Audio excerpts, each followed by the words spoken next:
Welcome to RU News Channel. We are here with the news with our analyses about the Russia and Ukraine war. Western arms have bolstered Ukraine's ability to defend itself against Russia, but Putin's dictatorship may be approaching its limit. Any effort by the United States to provide Ukraine with longer-range missiles for its Himars systems would reach a red line, Russia has warned, raising the specter of a dangerous confrontation between the superpowers. Washington has provided Ukraine with upgraded missiles with a range of up to 80 kilometers, 50 miles, but has not publicly announced that it would deploy rockets with more than twice that range. According to U.S. authorities, Ukraine has pledged not to employ U.S. missiles to attack Russian territory. If Washington chooses to provide longer-range missiles to Kyiv, it would cross a red line and become a direct participant in the war, Russia's Foreign Ministry spokesperson Maria Zakharova said today. Russia reserves the right to protect its territory, she said. Ukraine has sought and received substantial amounts of armaments from the United States and other Western partners to repel the February deployment of Russian military troops into Ukraine. Moscow asserts that it deployed soldiers to Ukraine to prevent the country's use as a springboard for Western invasion and to protect Russian speakers. These arguments are dismissed by Kyiv and its Western backers as unfounded justifications for an imperialistic style of assault. Ukraine said on Tuesday that it intended to free all of its lands after pushing back Russian soldiers in the country's northeast with a quick attack, but urged the West to expedite the delivery of weaponry equipment to support the advance. Ms. Zakharova's statements were presumably partly a reaction to comments made by Volodymyr Zelensky during his Monday video speech. The president of Ukraine encouraged the West to expedite the delivery of weaponry and urged allies to strengthen cooperation to confront Russian terror. Since Moscow abandoned its primary stronghold in northeastern Ukraine on Saturday, marking its most significant loss since the beginning of the conflict, Ukrainian forces have regained dozens of towns in a remarkable reversal of momentum on the battlefield. Yesterday, Deputy Defense Minister Maria Zakharova said that fighting was still raging in the northeastern Kyiv area. However, Ukrainian troops were making significant progress because they were highly motivated and their operation was well planned.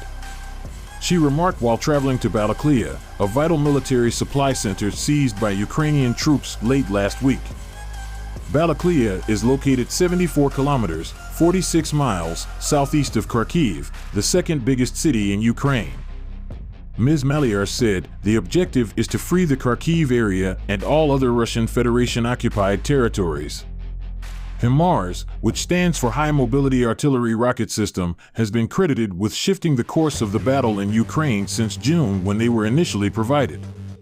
Sunil Nair, an analyst with the defense intelligence firm Janes, said it has been 2 months since the introduction of the first 4 Himars in Ukraine. With the acquisition of 4 launchers, there are currently 16 launchers and an estimated 200 Ukrainian gunners who have received training on these weapons. The Himars have shown their potential as a formidable force multiplier for Ukraine's current artillery and other newly acquired Western equipment, including towed and self-propelled howitzers. He continued, the accuracy of the M31A1 rounds provides Ukraine with a substantial new artillery capability compared to its Soviet-era MRLs. However, the M31G MLRS round launched from the Himars does not significantly outperform the BM-27 Uragan or the BM-30 Smerch in terms of range. While these and other modern artillery weapons will provide the massed artillery fire, the M142 Himars will be valuable for counterbattery, attacking high-value targets in depth, and perhaps for suppression of Russian air defense capabilities, SEAD. Mr. Nair cautioned, the only element the Ukrainians would consider is the burn rate. The Himars' impact is more limited by rockets' availability than launchers. While 16 launchers have been delivered, Ukraine has requested 100 more. Regarding the influence of the weapon system on the fight, he said, it is always difficult to evaluate the impact of a single piece of equipment on the battlefield, and it seems like Himars is replacing the Bayraktar TB2, which was so deadly early in the conflict. Similar to how the Russians devised some countermeasures, including electronic warfare tactics, that damaged Ukrainian command and control against the Bayraktar TB2 and other drones, it is likely that the Himars will face the same fate.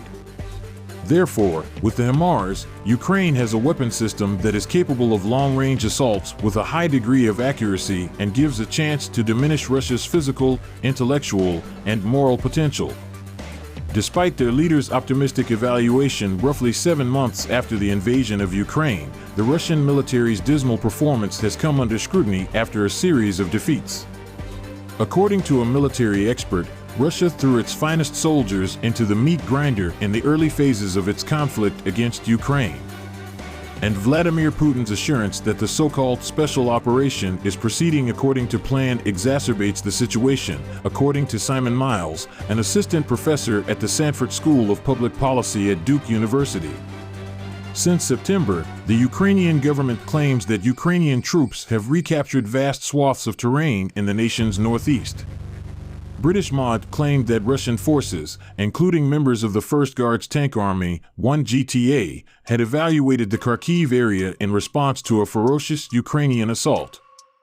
Despite this, the Russian president, who seems to be in denial, continues to assert that everything is on track. Addressing a gathering of the Kremlin parliament, everyone should be aware that, generally speaking, we have not yet begun anything in earnest. Professor Miles said on the Business Insider website, many of these units do not demonstrate military professionalism, including cutting and running. The most satisfactory Russian military performance occurred during the first several weeks of the conflict when the Russian military sent large numbers of its best troops on suicide missions. They tossed the cream of the crop into the meat grinder, and now they are left with the scraps. Professor Miles said that as a clear sign of Putin's regime's desperation, his administration was looking to impose a stopgap solution that would provide professional troops the average annual wage for 3 months of duty. Initially, such a strategy was adequate, with Russia experiencing its most outstanding achievements at the beginning of the war, according to Professor Miles. However, the longer the struggle lasted, the more issues became evident. He elaborated, numerous individuals joined up for one round. When autumn comes and it gives way to winter, I doubt many people would volunteer to spend the winter in a Ukrainian trench, considering how catastrophic the previous few days have been. Combat is the most physically and psychologically exhausting experience a person can endure. Units that have been in it for 6 months are just drained. Professor Miles pointed out that implementing conscription would require Russia to declare a state of war, something Putin is unwilling to do. He said, continued refusal to mobilize denies the Russian military its most vital resource, which is manpower. To announce mass mobilization and the official war would be an unequivocal acknowledgement that the current strategy is ineffective. Regarding Putin's mentality, he added, he is adamant about perpetuating the story that everything is going swimmingly, which no sane person would accept.